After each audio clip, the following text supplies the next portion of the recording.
हमारे यहाँ पुराने ज़माने से भूत पिशाच के बारे में कई कहानियाँ सुनाई जाती है। हमें कुछ बातों से गौर करते हैं तो किसको मजाक में लेके भुला देते हैं, पर कुछ ऐसे भुला दे पिशाच की बात जब अचानक सामने आती तो डर क्या होता है पता चल जाता है। मेरा नाम राजन है।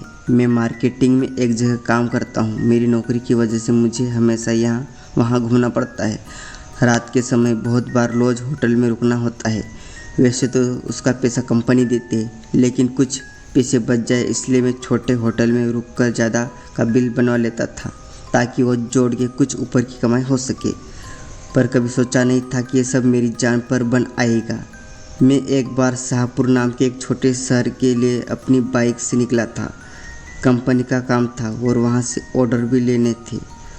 शाम तक का काम हो जाएगा इसलिए मैं ज़रा आराम से आया था, लेकिन सारे ऑर्डर लेते हुए रात के 8 बज चुके थे। अब मैं अपने घर जाना मुश्किल था। सोचा कि यहीं कहीं सस्ता सा लॉज देख लेता हूँ, सो रात के ठिकाने का बंदोबस्त हो जाए। एक दुकान वाले से पूछा, अरे भाई साहब, यहाँ कोई लॉज है क्या? कोई सस्ता हो तो बताओ।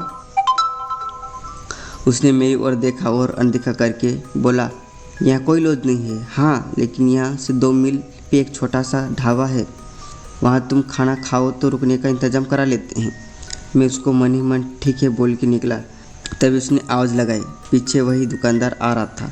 मेरे पास आके वो रुक गया और बोला, हाईवे पे यहाँ से सीधे जाना, कहीं रुकना मत, सीधे वो ढाबा पर ही जाना है। रास्ते में भूतों का डेरा है, तुम नए हो, पता नहीं होगा, कोई रोके तो रुकना मत। मैं गर्दन हिला के वहाँ से चला गया। मैंने ऐसी ही बातें सुनी थी, पर इस ज़माने में इस बात पर यकीन कौन करता है आजकल ज़माने में।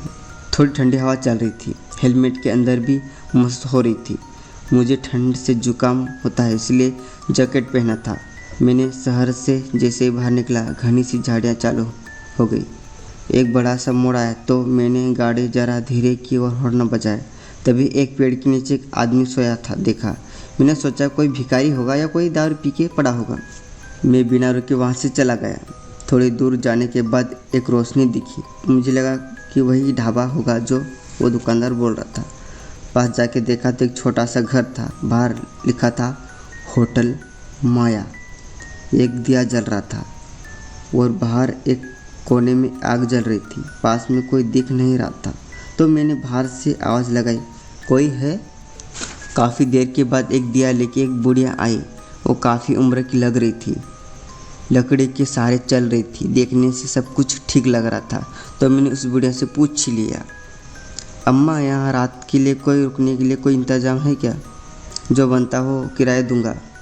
मैंने सोचा कि यहाँ किराया क्या लेगी, 150 दे के निकल जाऊँगा और सुबह 500 का बिल बना के ऑफिस में जमा कर दूँगा, ऊपर का अपना फ़ायदा हो जाएगा।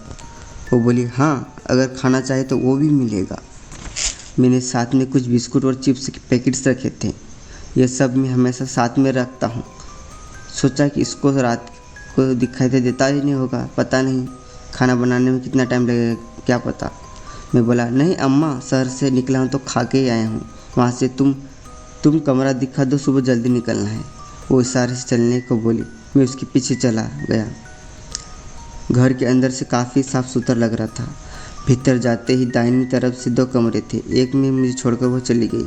मैं भी थका हुआ था, थोड़ी बिस्कुट खा लिए और साथ में लाए पानी पीकर खटिया पे लेट गया। खटिया ज़रा छोटी थी, मेरे पैर बाहर लटक गए। मैं पैरों को थोड़ा मोड़ के करवट लेके सो गया। थका हुआ था तो जल्दी नींद भी लग गई। मेरी आँख खुली तो 12 बज चुकी थी। मैंने अपना मोबाइल उठाया तो पता चला मुझे कुछ कुतरने की आवाज़ आई। मोबाइल की टॉर्च लगाई तो देखा कि चूहा था। उसको भगाया और सोने की कोशिश करने लगा। तभी बाहर से रोने की आवाज़ आई और साथ में कुछ तोड़ने की भी। मैं ज़रा सा चौंक गया। मोबाइल लेके मैं दरवाजे के पास गया। आवाज़ बाहर से आ रही थी। मैंने धीरे से बाहर झांकने की कोशिश की पर वहाँ कुछ दिखाई नहीं दिया। सोचा बुढ़िया को आवाज़ लगाऊं, लेकिन वो इतनी रात में कहाँ जागने वाली है, ये सोच के मैं चुप रहा। हिम्मत करके मैं धीरे से दरवाज़ा खोला। डर तो मैं भी गया था। एक तो अंधेरा था और ऊपर से वहाँ बिजली नहीं थी। रात को अचानक ऐसी आवाज़ आएगी तो डर तो लगेगा ही ना। मैंने मोबाइल का टॉर्च ऊपर करके बाहर निकला। आवाज़ बाजू के कमरे से आ रही थी। मैंने अंदर झांकने की कोशिश की पर कुछ देख नहीं पाया। मुझे पहले तो लगा कि मेरे जैसे कोई मुसाफिर होगा जो रात के रुका होगा और अपनी बीवी से झगड़ा हुआ होगा, क्योंकि रोने की आवाज़ औरत की थी। मैंने दरवाज़ा खटखटाया। एक झटके से दरवाज़ा खुल गया। मेरी धड़कनें एकदम से तेज़ हो गई। अंदर पूरा अंधेरा था। कोने में एक दिया जल रहा था। उसकी रोशनी में एक बुढ़िया बैठी थी। अभी भी वो बुढ़िया बहुत ही भयानक दिख रही थी।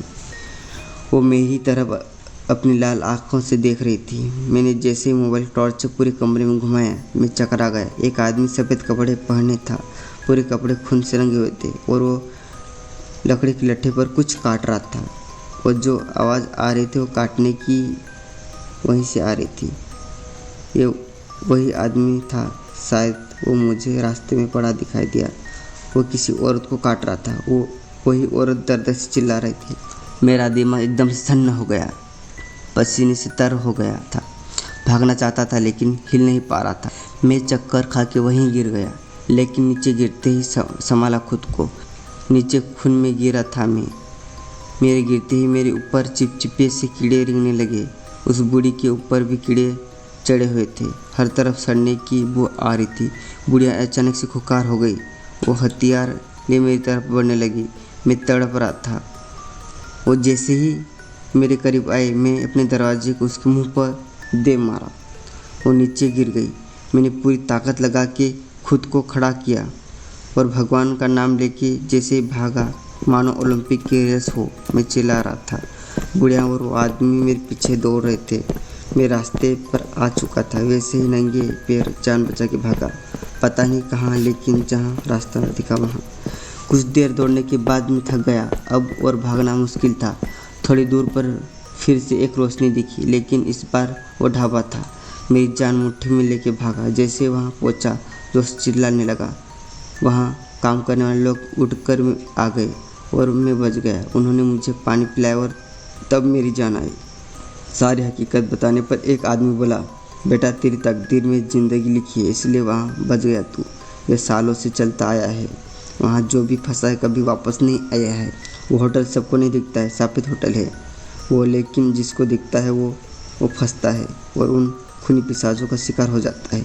शायद भगवान तेरे साथ थे, तुझे ज़िंदगी मिली है। रात को वो वहीं रहा, ढाबे वालों के बीच में। सुबह होते ही उनके साथ वो अपनी बाइक और सामान तलाश करने उसी जगह गए थे। मेरी बाइक वहीं थी, मेरा सामान भी वहीं था, लेकिन वो खूनी होटल नहीं था। वहाँ पूरी जगह सुनी थी। लग रहा था कुछ था ही नहीं वहाँ।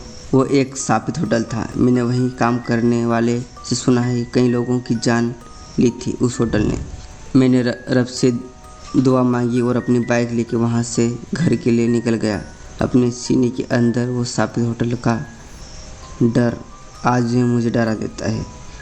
अगर आपको वीडियो पसंद आती हो तो चैनल को सब्सक्राइब करें ऐसे ही हॉरर मिस्ट्रीज वीडियो देखने के लिए। मिलते हैं नेक्स्ट वीडियो में। आज के लिए इतना ही दोस्तों।